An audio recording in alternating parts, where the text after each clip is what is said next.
Aku nggak maksa kalian buat nonton video ini. Aku cuma pengen jujur tentang perjalanan tradingku. Ini real, apa adanya. Bukan settingan, bukan pencitraan.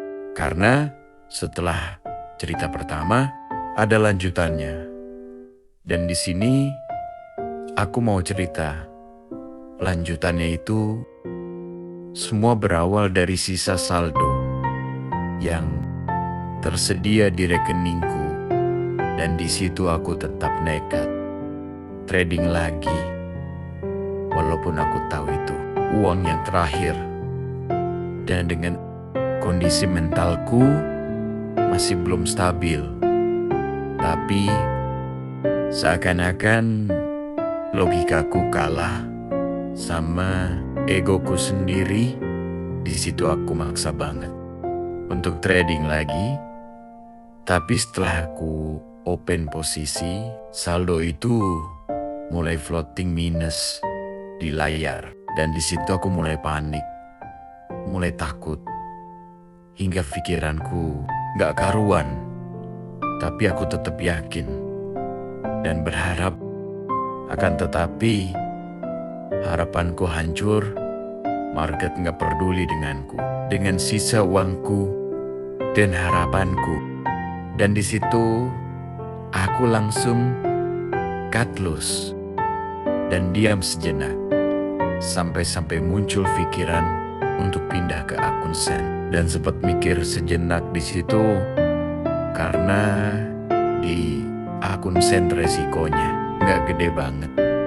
Dan di situ pula aku langsung pindahin sisa saldo di akun standar ke akun Sen. Dan awalnya sih udah bagus. Ketika aku sudah mulai dapat profit dan modalku menjadi 2 kali lipat, muncul perasaan emosional dan sifat yang aku benci dulu, yaitu sifat greedy. Sifat tamak, sifat gak mau cut loss, dan berharap market akan balik arah lagi. Suatu ketika, saldo di layar HP itu yang awalnya tadi profit berubah menjadi minus, dan malah ada sisi tamak yang nahan aku untuk take profit. Sekejap aku langsung dikasih pelajaran lagi sama market yang awalnya floating biru menjadi merah. Dan di situ muncul juga sifat gak mau cut lossku, dan betapa bodohnya aku malah tambah layer terus menerus dan mikir kalau balik arah lumayan lah untungnya. Tapi harapanku langsung hilang. Yang tadinya profit menjadi loss. Dan nyeseknya melihat layar HP menjadi merah dan sisa saldo yang aku lindungi dengan segenap hatiku langsung hilang dalam sekejap.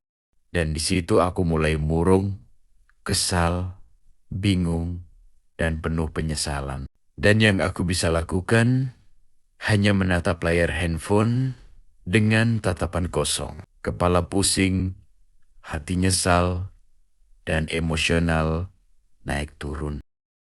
Tapi selang beberapa hari kemudian, aku mulai sadar bahwa aku trading bukan dengan sistem yang aku buat sendiri, melainkan dengan emosi.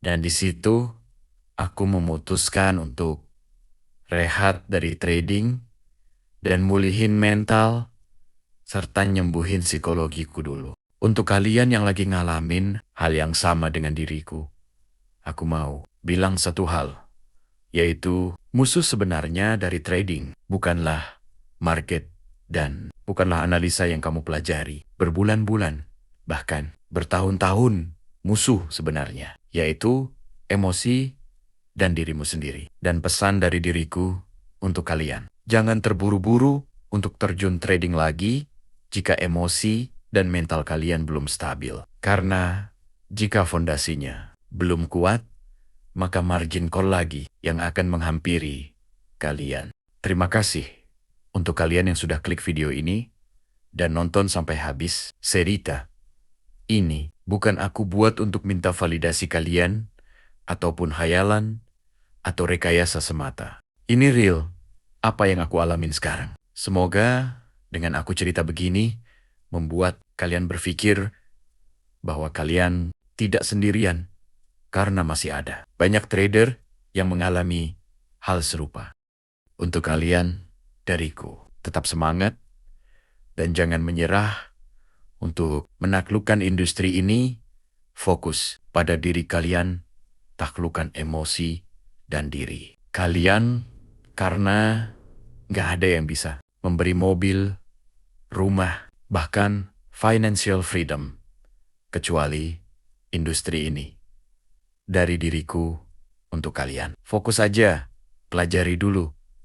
Fokus ke ilmunya. Jangan langsung terjun tanpa ilmu. Jika sudah ada ilmunya dan kalian sudah menaklukkan emosi dan lebih mengenal diri kalian, percayalah, kesuksesan dalam depan mata. Jika cerita ini relate kepada kalian, jangan lupa ikutin terus channel ini dengan menekan tombol subscribe supaya cerita ini nggak berhenti di sini. Untuk yang sudah mengikuti channel ini, aku ucapin terima kasih karena dengan adanya dukungan kalian, aku nggak akan semangat lagi membuat kisah ini. Sampai ketemu di kisah selanjutnya.